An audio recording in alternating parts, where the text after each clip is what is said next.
Olá, seja bem-vindo a mais um Alesp Conecta. Com a pandemia do coronavírus, doentes cardíacos passaram a compor o grupo de risco desta doença. Hoje nós vamos conversar neste Alesp Conecta com o médico cardiologista Dr. Marcelo Sobel. Doutor, seja muito bem-vindo a este Alesp Conecta. Hoje vamos discutir aí, né, o grupo de risco dos cardíacos, doutor. Seja bem-vindo. Oi, Guga. É só um prazer estar aqui com vocês para a gente poder discutir, conversar um pouquinho sobre essa pandemia, né? E a relação que tem com o problema no coração. Eu estou à sua disposição, que puder ajudar, a gente está junto aí.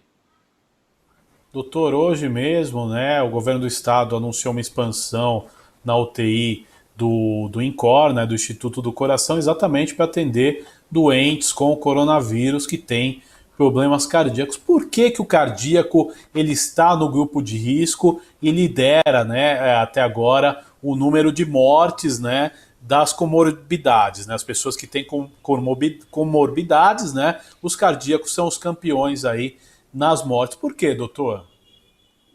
Então, na verdade é o seguinte, o paciente que tem doença no coração não é puxar a sardinha para o meu lado, como dizem alguns.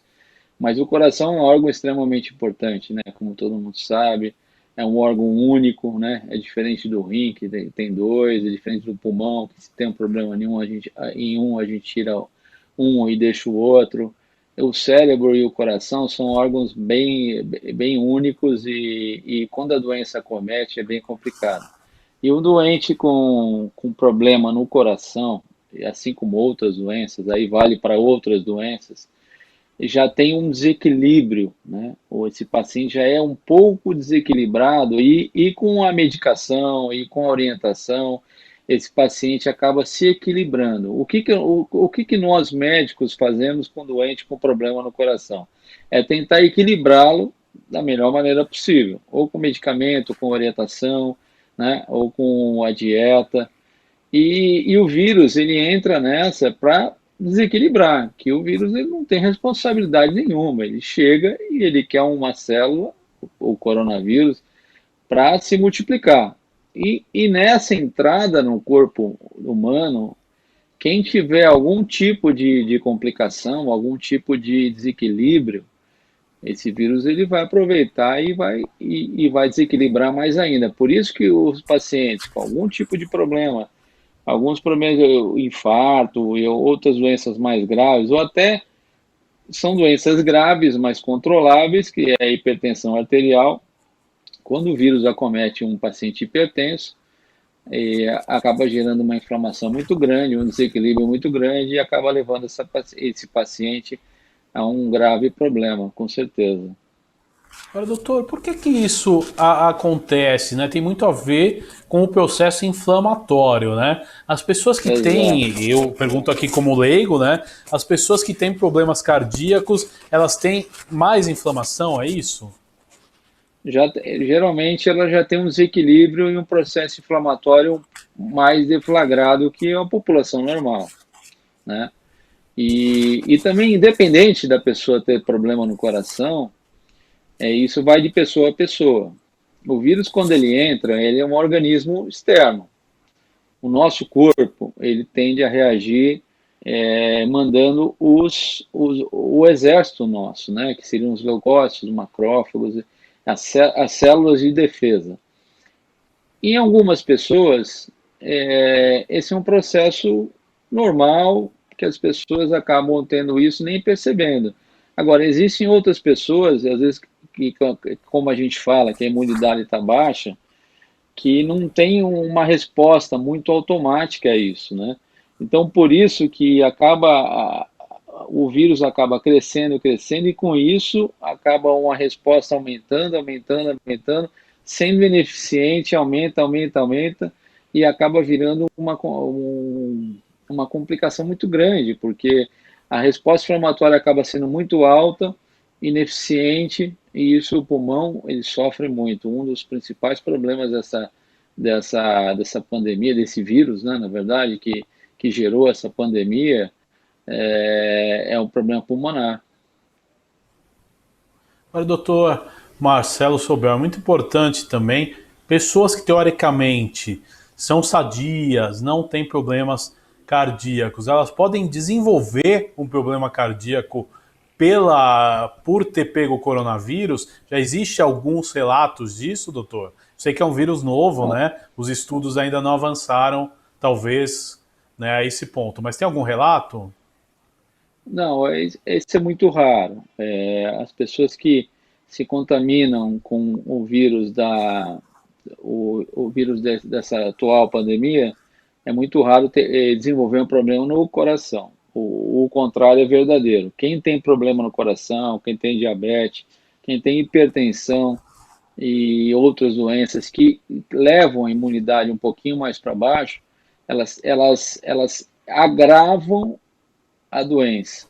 E também é outro detalhe importante, até que você está puxando essa linha de raciocínio, não é que o cardiopata, não é que o hipertenso tem mais facilidade de pegar a doença, também não é isso. A doença, todo mundo tem a mesma facilidade para pegar, ou facilidade, ou dificuldade, mas todo mundo está O exposto azar, a né? essa De doença. pegar, Ou exatamente. azar, não sei, enfim.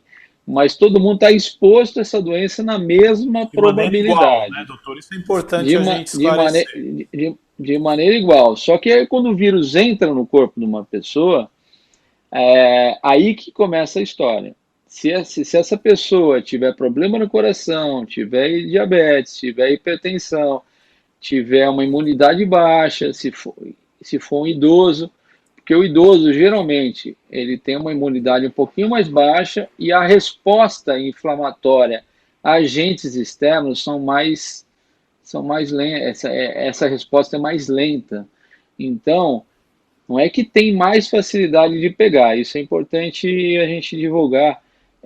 Todo mundo tem a mesma capacidade. Nem todo mundo tem a capacidade de ficar doente e nem todo mundo tem a capacidade de agravar a doença, né? Que aí entrariam todas as comorbidades que a gente chama, as doenças secundárias ou as doenças de base que o pessoal divulga, né? Interessante, doutor. É importante também que eu faça uma outra pergunta dentro disso. Os problemas de coagulação que vêm sendo relatados nos doentes aí que desenvolvem, né, que pegam o vírus, eles podem dar consequências cardíacas ao doente também? Então, o Guga, boa sua pergunta. A gente sempre tem que lembrar um pouco o conceito dessa doença, né? Esse vírus é eminentemente respiratório, né? Então, 80% das contaminações acabam gerando sinais, sintomas muito fracos, muito leves e às vezes nem sintomas. Os outros 20%, eles necessitam de alguma maneira de algum atendimento hospitalar. E dentro desses 20%, 5% vão precisar de algum tratamento de UTI, algum tratamento de uma intubação, de algum evento que precise de evento mais pulmonar. E esses 5% evoluem, alguns evoluem com algum problema de coagulação, e também vai depender muito da predisposição do paciente. Então, eu sei que muita coisa é divulgada em relação à coagulação, mas isso aí é um evento, uma intercorrência, uma complicação de alguns pacientes, de uma minoria dos pacientes infectados com Covid-19. Então, em relação a isso, as pessoas têm que ficar mais tranquilas, né? Agora, doutor, eu não vou entrar na parte científica, dos estudos e tudo mais, mas eu gostaria de fazer uma pergunta que é diretamente ligada à sua área, né? O remédio tão dito, né, a cloroquina, ele realmente tem altos efeitos colaterais em relação ao coração, talvez não seja indicado para as pessoas que têm problemas cardíacos, ou de repente ela pode dar um problema cardíaco em quem ainda não apresentou, doutor? Então, o Guga, em relação à medicação, né, existe um protocolo internacional e um protocolo conhecido por muitos profissionais que para você testar um medicamento, para você saber da eficiência de algum medicamento, você ao menos teria que testar em cobaias, não necessariamente, né? Mas tem medicamentos que você testa em cobaias, depois você faz alguns ensaios clínicos em pacientes, né?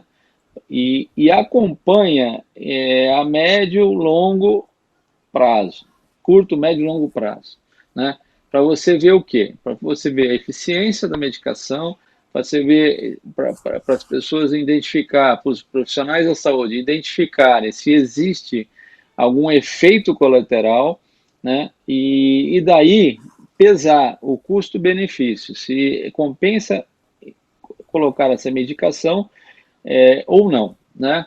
O que a gente está passando, na minha opinião, que não existe ainda trabalhos consistentes, robustos, para justificar a utilização da cloroquina. Não existe. Existem alguns estudos na Europa, alguns estudos nos Estados Unidos, existe um hospital aqui em São Paulo que pratica a utilização da cloroquina, mas e também o Ministério da Saúde não, existem dois tipos, autorizar e obrigar, né? Autorizou que utilizem, mas assim, que exista uma relação médico-paciente, como é que eu posso dizer? Que exista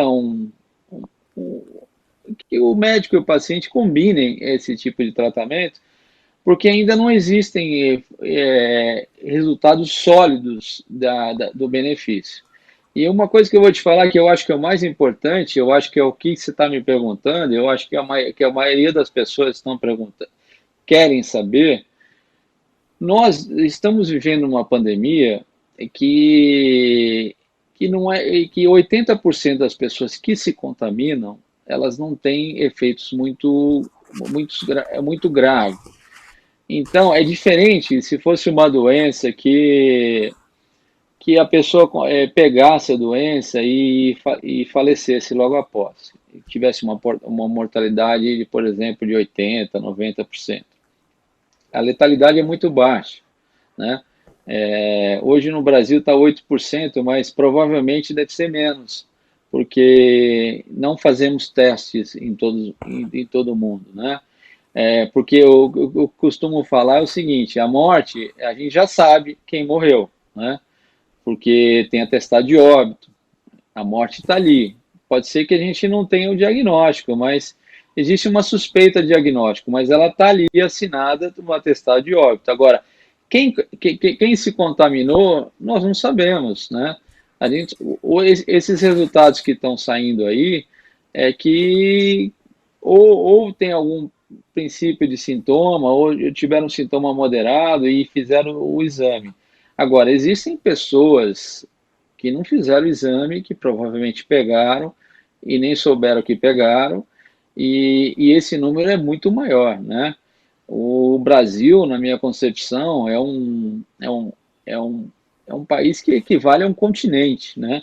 Se você pensar que os Estados Unidos tem mais de 1 milhão de casos, não dá para a gente imaginar que o Brasil tenha cento e poucos mil casos. Eu acho que aqui, com certeza, deve ter umas 4 ou 5 vezes mais, deve ter pelo menos uns 500 mil casos de Covid, com uma letalidade que se aproxima do que divulgam, né?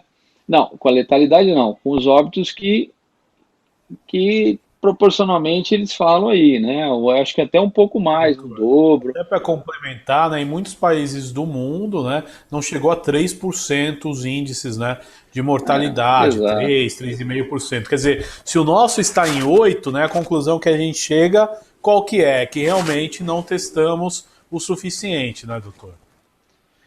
Outro dia eu vi alguns críticos, alguns comentaristas de política, eu gosto de ouvir porque eu acho interessante, Porque os números no Brasil nunca foi o nosso forte divulgar números,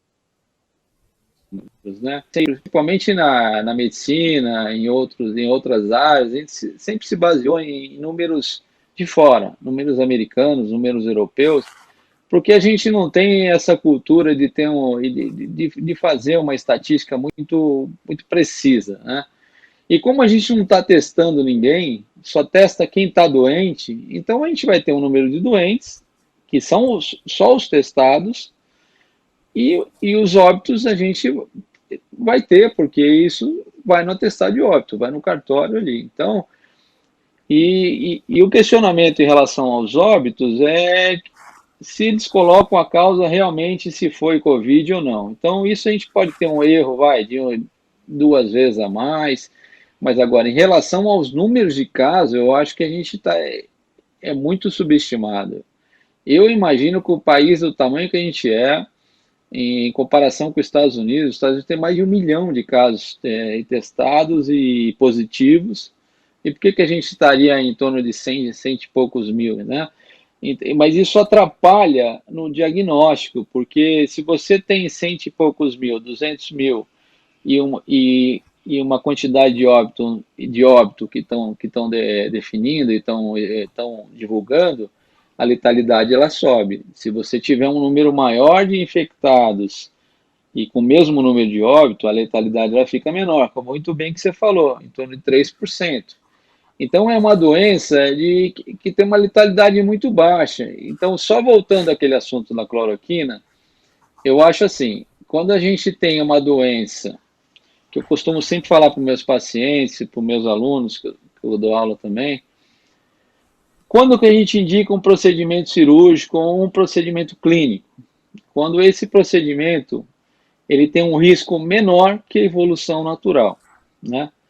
Se você tem uma evolução natural de uma pandemia, que você tem óbito de 3%, por que você vai dar um medicamento que existem efeitos colaterais ainda não testados, né?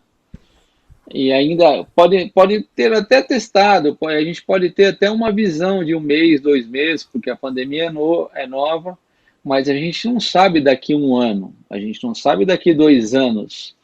E esse é o que é o grande problema. A gente não tem dados, né, a longo prazo para dizer se essa cloroquina, às vezes colocada numa dosagem muito alta ou muito baixa, isso é tudo muito empírico, né? E eu concordo, vamos colocar a cloroquina? Vamos, mas se tivesse uma mortalidade muito alta, uma letalidade muito alta, quando você vê, não tem jeito, ou a gente dá sem saber o que acontece, agora não é o caso, né? Então, em resumo, o que eu acho que a gente tem que fazer agora, e como eu falo nas redes sociais, eu tenho um site, uma página no Instagram, que eu falei e não falo mais porque senão fica muito repetitivo, né? A única coisa que a gente pode fazer agora, o que é? É evitar o contágio, né? Não é para a gente se isolar numa caverna e não sair de lá.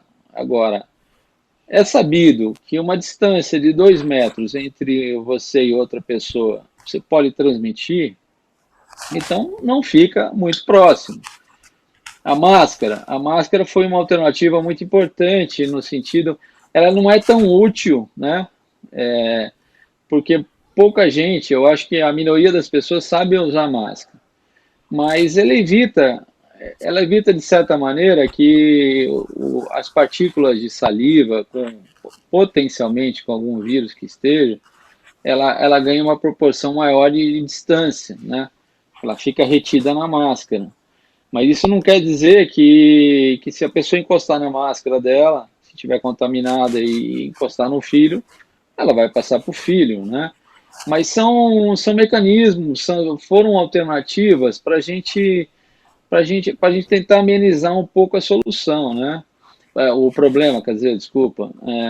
Mas é uma situação muito complicada, que eu costumo falar, eu falei outro dia, essa pandemia nos trouxe a necessidade de fazer um intensivão de epidemiologia e de utilização de EPIs, né? Forçou as pessoas a entenderem a utilização disso, né? Sendo que máscara, luva, sempre foi EPI, o equipamento de proteção individual para os profissionais, né? Para que esses profissionais evitassem de pegar, por exemplo, um escarro do hemoptoico de um tuberculoso, uma secreção de alguma pessoa que tenha pneumonia, e algum tipo de outras doenças contagiosas. Então, o profissional da saúde colocava a máscara para se proteger, porque a máscara é um EPI, na verdade, né? A luva já, pelo menos, já pararam de falar, porque a luva também não adianta muita coisa. Então, de certa maneira, o que nós temos é o seguinte: é, nos proteger contra o contágio. E também, se a gente não sabe se tem o vírus, não contagiar o outro. Manter uma distância, um isolamento de 2 metros, né, em relação a outra pessoa. E também a gente tem que manter a nossa imunidade alta, né? Com dieta adequada, com até diminuir o estresse, que hoje em dia também está muito devagar, é muito diminuído o estresse, né? Porque o estresse eu também eu falava muito disso, de estresse, que o estresse ele abaixa muito a nossa imunidade, naturalmente. Como agora a gente está mais em casa, mais tranquilo, não tem tanto trânsito, eu acho que a gente consegue segurar um pouco o estresse. Mas se a gente mantiver a nossa imunidade, tiver uma alimentação saudável, dormir bem, manter o isolamento e também evitar de se expor, né? Existem muitas pessoas que acabam saindo sem necessidade também. Esse tipo de coisa a gente poderia evitar de certa maneira, né?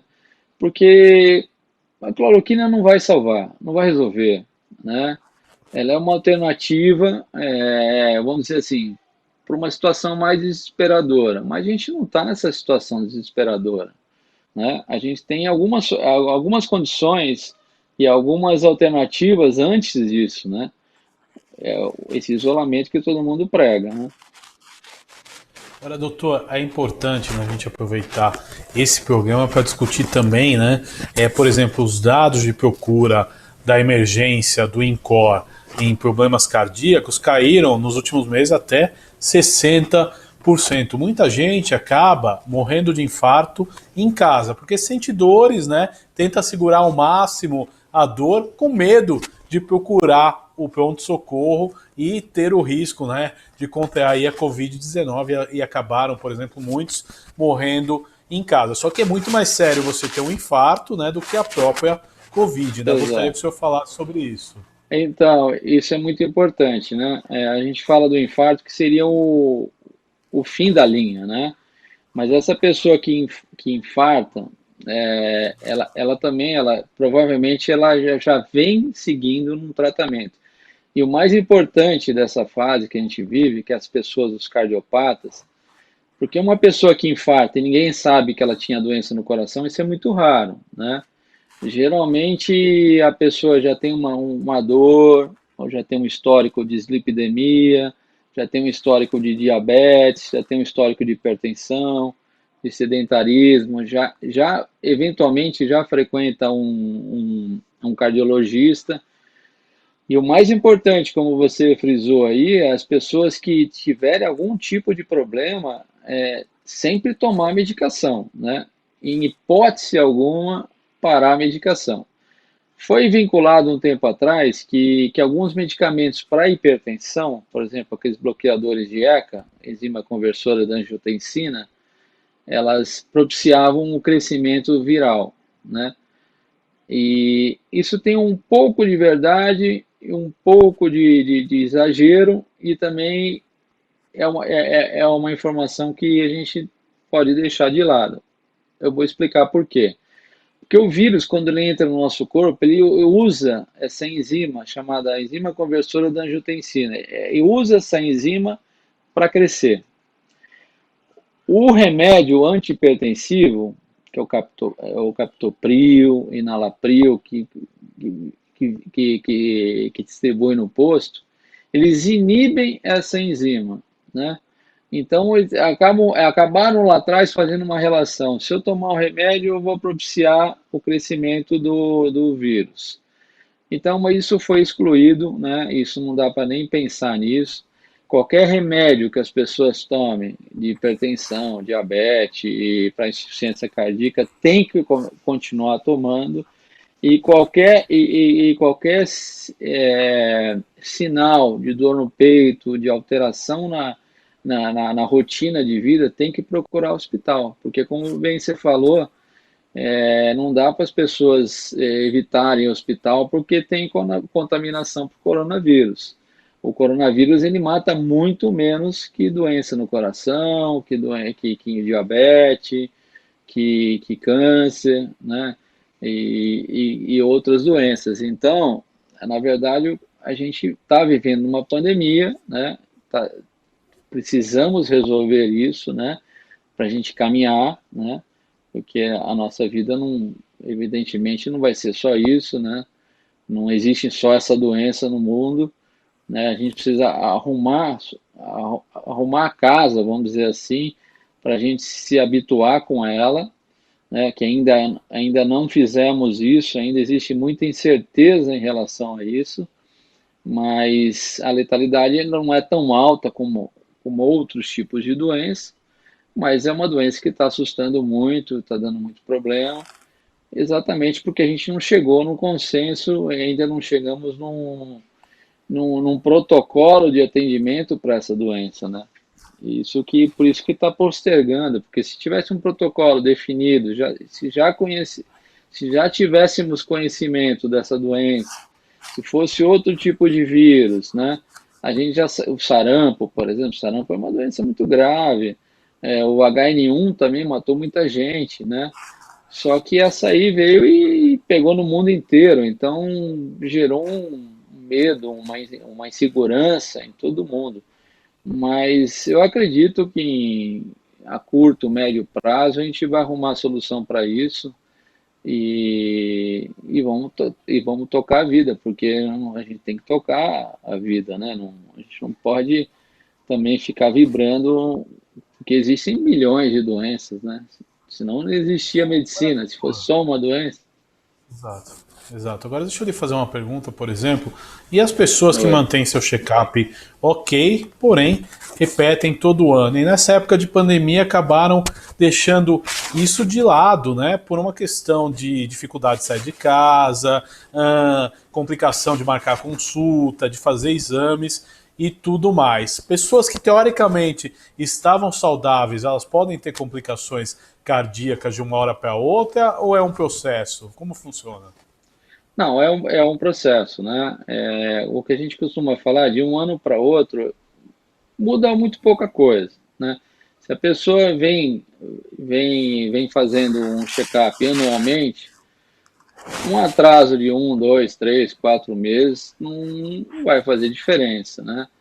Mas existem pessoas que também estão aproveitando essa fase para também relaxar um pouco no tratamento, né? Por exemplo, exercício físico. Exercício físico é uma indicação, a primeira indicação para controle da hipertensão. Como está nessa pandemia, a gente não está podendo fazer exercício físico de uma maneira adequada. Então, a gente já está perdendo, por exemplo, o exercício físico a médio e longo prazo, ele reduz muito os riscos cardiovasculares. Então, a gente está deixando de fazer uma prevenção para um futuro problema que a gente possa ter. E quem é hipertenso está evitando, não existe a possibilidade de fazer um tratamento atualmente, né? Agora, em relação ao check-up, é evidente que o ideal é as pessoas estarem fazendo check-up, tem que fazer, porque num desses check-ups pode aparecer alguma alteração, né? Alguma aneoplasia, algum nódulo, alguma arritmia que não tinha um ano anterior. E quanto mais você pegar precocemente, melhor para a sua qualidade de vida. Agora, em 2, 3, 4 meses não altera muito. Agora, não pode, assim, por exemplo, se o pessoal acostumar com isso, vou deixar até o final do ano em quarentena. Então, assim, eu acho que 3 meses, 4, acho que as pessoas, É acho não, aceitável. tenho, tenho certeza que dá para ser contornável depois. Tanto, eu não estou falando de economia, estou falando de saúde. Mas a pessoa fica um ano sem fazer nada, um ano sem check-up, atrasar um ano, eu acho que é bem complicado. Mas eu sou bem otimista no sentido de a gente vai passar por isso, né? Eu acho que muita gente está batendo cabeça, isso que eu acho, está batendo cabeça não intencionalmente, né? Eu acho que batendo cabeça no sentido que é uma pandemia nova, né? A pandemia, toda pandemia, quando vem, é de alguma coisa, né? Evidente, toda pandemia, se for analisar, é nova. Teve uma lá atrás há 100 anos, e A agora está tendo uma espanhola. de proporções mundiais. Então é uma coisa nova, né? O que se aplica aqui não se aplica na Alemanha, não se aplica na China, não se aplica em outros países. São situações diferentes, são climas diferentes, são organismos diferentes, né? E, e as pessoas estão tentando, né? Existe várias teorias, né? Enfim, mas uma certeza existe: uma hora acaba, porque uma hora todo mundo vai estar contaminado, ou alguns doentes, outros não, mas isso vai demorar. O que no Brasil estão fazendo e no mundo fizeram é achatar a curva, que todo mundo fala, vamos achatar a curva. Para que serve o achatamento da curva? Para poupar os hospitais de uma demanda alta. Agora, vai falar, mas isso resolve? Resolve o atendimento hospitalar, mas eu sou uma pessoa convicta que ou pelo menos 70% da população vai estar exposta a esse vírus, né? 70, 80%, a gente vai se contaminar em algum momento até o final do ano, né? Existem duas condições: uma condição administrativa, política, que é manter os hospitais em condições, que é administrativa, que é a função do prefeito, do governador, manter os hospitais da melhor maneira possível, né, para que possa ser atendido os pacientes que tenham problema. E existe outra da pandemia, porque qual que seria se a gente tivesse hospitais suficientes para a população inteira, leitos, não teria problema todo mundo estar exposto, né? Porque alguns, 80% ia sair do problema, os 20% iam precisar de hospital, né? E 5% ia precisar de UTI, teria UTI, e a vida seguiria, e a vida segue. Essa esse intuito do isolamento é que as pessoas não fiquem expostas a essa contaminação, para que não fiquem doentes e para que não vá ao hospital. Agora, a gente consegue evitar? Uma hora essas pessoas vão ter que sair. Esse vírus, ele não vai sair de São Paulo, né? A gente não consegue matar o vírus por completo, porque ele sempre vai estar aí, as pessoas sempre vão estar expostas a essa contaminação. Mas por isso que por isso que todo mundo eu acho que o pior de tudo é um pouco essa insegurança, né, que as condutas trazem para a gente. Dr. Marcelo Sobel, quero agradecer a sua presença nesse Alesp Conecta de hoje. Até uma próxima oportunidade. Muito obrigado, viu? Guga, um abraço, um prazer estar aí com você e parabéns pelo programa. Este foi o Dr. Marcelo Sobel. Hoje no Alesp Conecta falamos aí das doenças do coração e sua relação com a pandemia do coronavírus. Você pode ver e rever este e outros programas em nosso canal no YouTube. Até nosso próximo encontro. Tchau!